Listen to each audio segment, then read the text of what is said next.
in collaborazione con Glam Vision e Dentisti Riuniti. Il Comune avverte i cittadini: attenzione ai finti tecnici che cercano di entrare nelle abitazioni.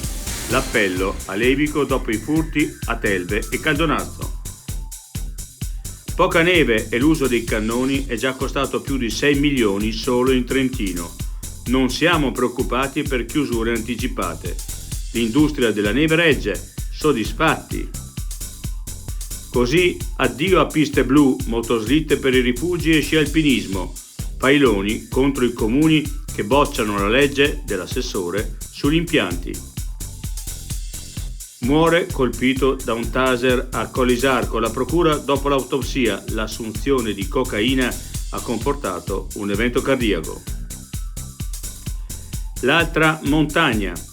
Multa da 480 euro per aver fotografato le strade bianche toscane e pubblicato sui social un reportage. Bike Italia gli dice: inizialmente abbiamo pensato ad uno scherzo.